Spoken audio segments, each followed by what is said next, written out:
right. Hello, everybody. It's another wonderful day.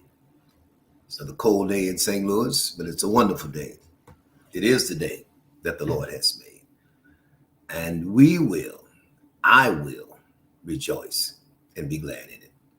Good morning to everybody. Good morning, Sean. Hey, man. Love you, brother. Good morning, Mr. Sam Brooks. Love you, sir. Some of my sons in the gospel. I'll give you all opportunity to come in. We're going to get this party started. As always, I'm grateful to God for a wonderful day, great day, great year, great expectations for 2022. I was sharing with someone yesterday, Nehemiah. When you study Nehemiah, you'll discover when he was rebuilding the walls of Jerusalem, there was warfare, Sanballat and Tobias and what have you. But the scripture lets us know that Nehemiah and his team, on one hand, they had the weapon for building, and the other hand, they had the weapon for warfare. So we have to build and fight at the same time. Hello, somebody. This is real talk with the bishop, you all. It's warfare. At the same time, you got to keep building.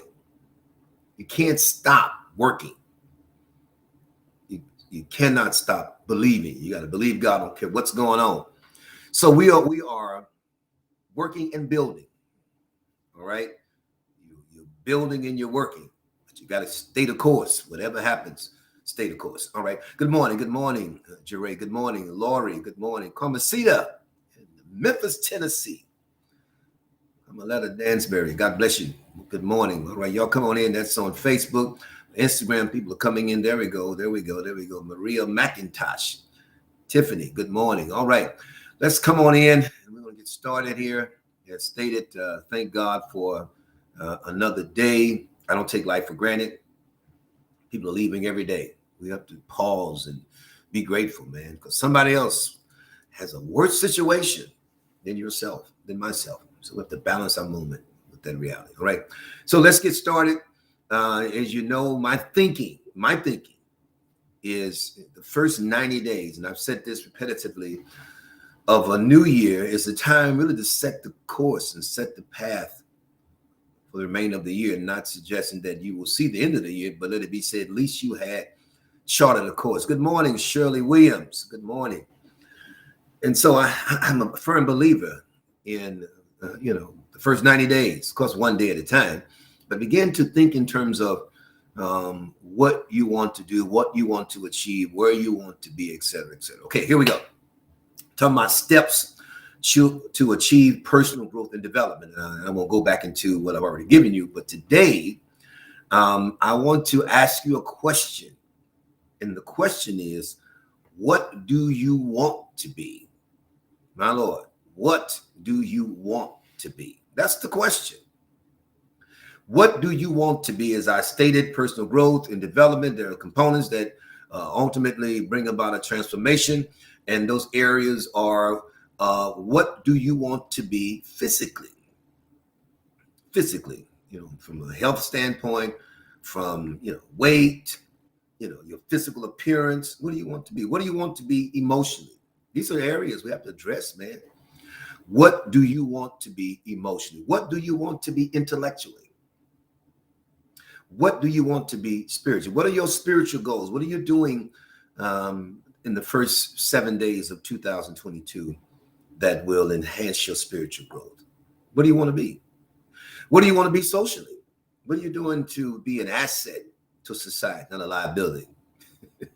What are you doing socially? What are you giving back to society? What do you want to be financially? What steps are you taking, or have you taken, or going to take to develop your finances, to bring about personal financial growth?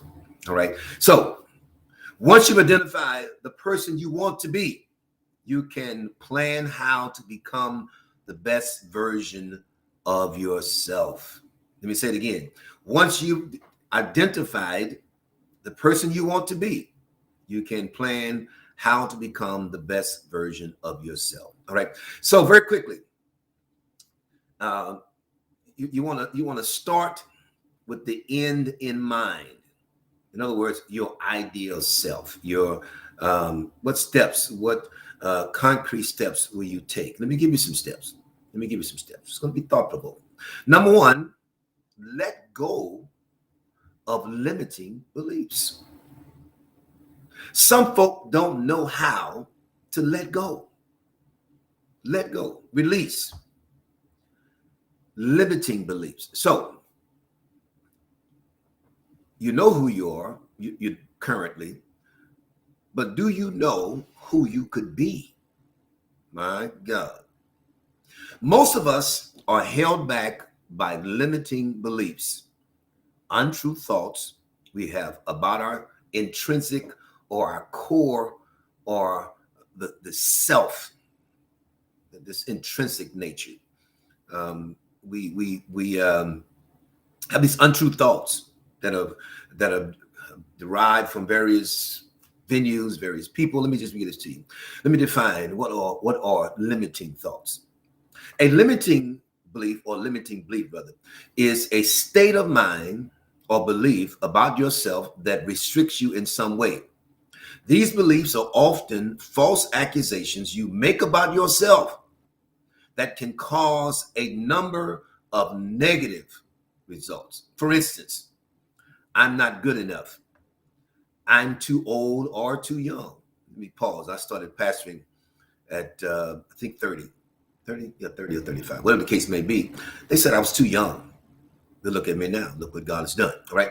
I don't have enough time. Yes, you do. I'm not smart enough. I don't have enough experience. I'll never be successful. I don't have enough money. I'll never be one of the best. I'm not talented enough. I'll never be a great leader. These are limiting beliefs. And there are many, many more, obviously. Limiting beliefs, listen to this, turn into self-fulfilling prophecies. Let me say it again. Limiting beliefs turn into self-fulfilling prophecies. Limiting beliefs lead to unhealthy habits, and unhealthy habits produce negative outcomes that ultimately reinforce your unhealthy beliefs.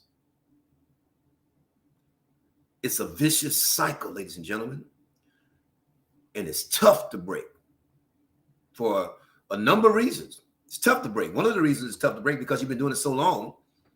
You've been prophesying this negativity for so long, and you become what you believe and the limitations of your belief system.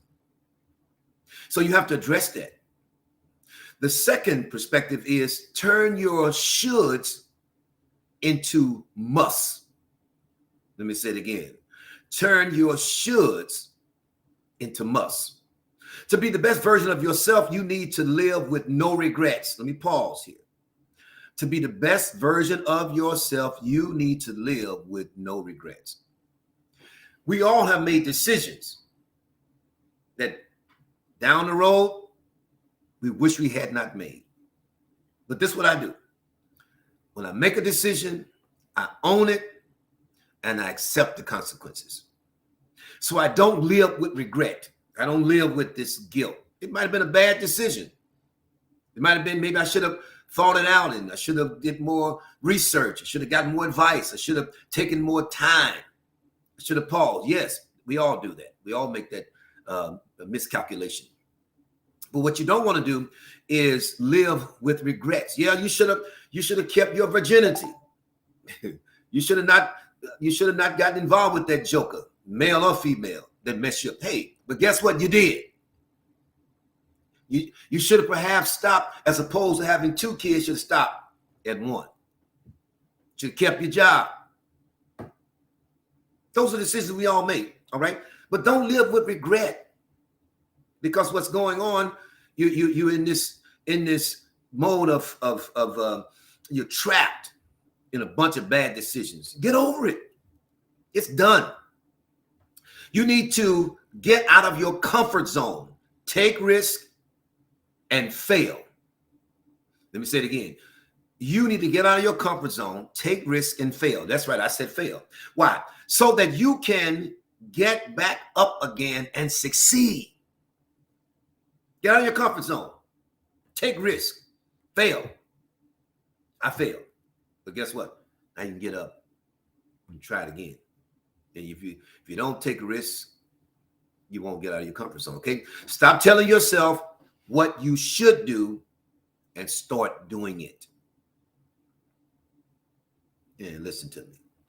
Stop telling yourself that should do. That is so futile, so shallow. I was talking this morning on the prayer line, and I use this as a reference. When people, talk about being filled or saturated with God's presence and obedience, etc. And I said some people walk in just puddles of water. That's shallow, man. You got to get in the deep, because when you are saturated, when you're filled, so to speak, let's say in water, that thing consumes you. It consumes you. So stop talking about what you should do and be consumed with what you're doing. Number 3, amplify your strengths. Focus on your strengths and you'll get even stronger in those areas, becoming more fully yourself along the way. You want to focus on, what are you good at? What are your strengths? And the more you focus on your strengths, the more you become full of those strengths and the progression of growth and success, because success is increments. It don't happen overnight. It's increments of deposits. It's increments of sometimes failure. It's increments of rejection. And you accept that. But you understand you're on a path for success. It don't happen overnight, you got to get in the grind, all right? Focusing on your strengths is also essential when you hit roadblocks, which you will inevitably. You'll have some doors that will be shut in your face. You have people that will hate on you. You have people that will say you can't, you won't, you're not good enough. There'll be people who will talk about you. But let me give you a word. The Bible says you're blessed when people say all manner of evil against you. He says you're blessed. So when people talk about you, that's free advertising. Glory to God. All right. When you amplify your strengths, you remember what you're bringing to the table. My God. When you amplify your strengths, you remember what you're bringing to the table. Don't allow people to condense you or to cause you to dial down your strengths. When you come to the table, that's what I bring to the table. I played basketball for years because I don't play it now. But my strength was my jump shot and my defense. That was my strength.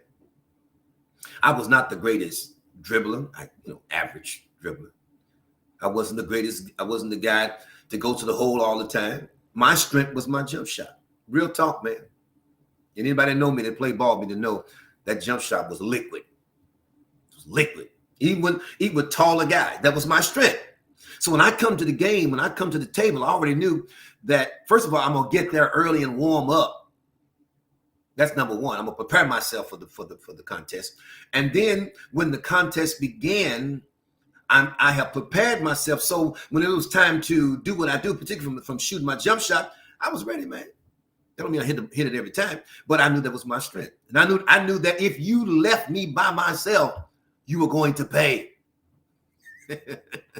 You got to figure out, what are your strengths? In negotiations, in business environments, don't try to be all things to all people. Bring what you bring to the table and be good at it. Be good at it. If that's your strength, negotiating, do that well. Study, research, do it well. Whatever your strength is, listen to me. Amplify your strengths, not your weaknesses. All right. So let me close with this consideration. Now, I got this quote off of social media, not social media, but on Google.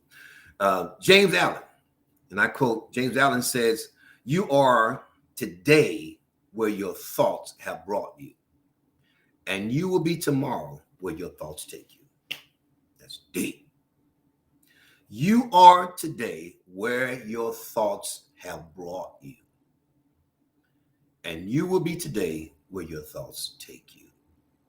So if you don't change your thinking today, tomorrow, you'll be exactly where your thoughts have taken you from today into your tomorrow. So another day is not going to make a big difference. Now you'll be alive. You'll be some level of functionality, but until your thinking changes, it's just a different place, a different time, a different year, but you're the same person. Because your thoughts from yesterday, here it is, your thoughts from yesterday have brought you to where you are today. If you're going to change your tomorrow, you got to change your thoughts today, right now. Start taking those steps today. Write down what you're going to do. Write it down. Get your checklist. Write it down.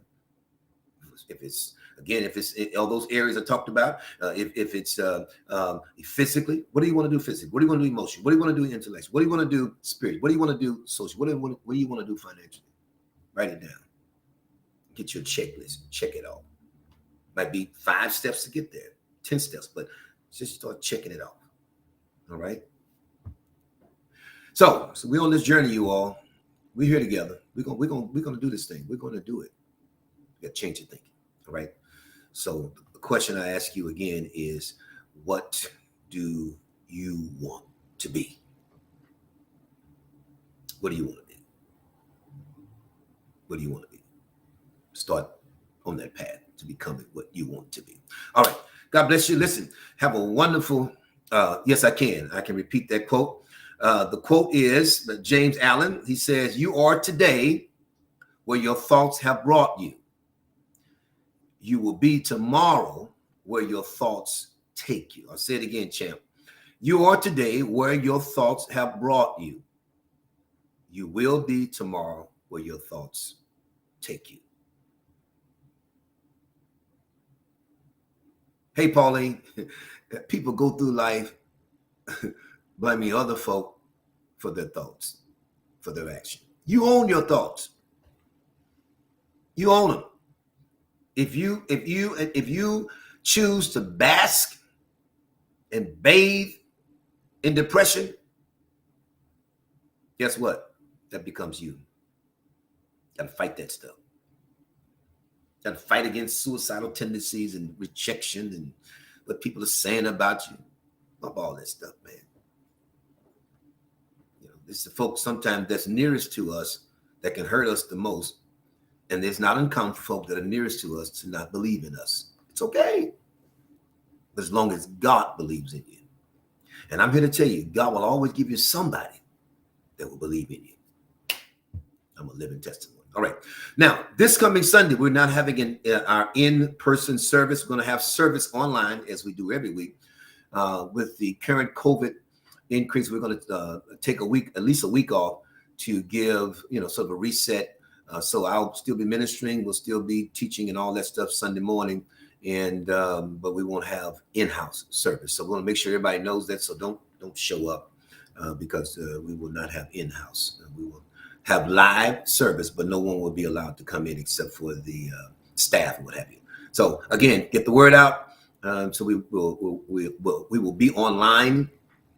And let me just say, for those who have encountered some glitches in our system, we got a new system. We're still trying to work that thing out. And so please be patient with us. Just stuff, man. But we're going to get it. We're working on it. And we've set some parameters in place to get these issues resolved so we can give you the best product, because you deserve the best product. And it's our goal to give you quality, 5-star. So please be patient with me, my staff. Trust when I tell you, we are working on these things and we're going to get them resolved. Thank you for your patience. So keep watching, keep viewing, keep sharing, keep giving, keep serving. And I want to thank all of you who are partners in our ministry, who sow in our ministry, who sow it to me personally. Thank you so much. Again, your prayers, it means the world to me, obviously, because I'm about the kingdom's business and I'm about helping you to become all that you can be to the glory of God. All right. God bless you. We'll see you live Sunday morning. Be blessed.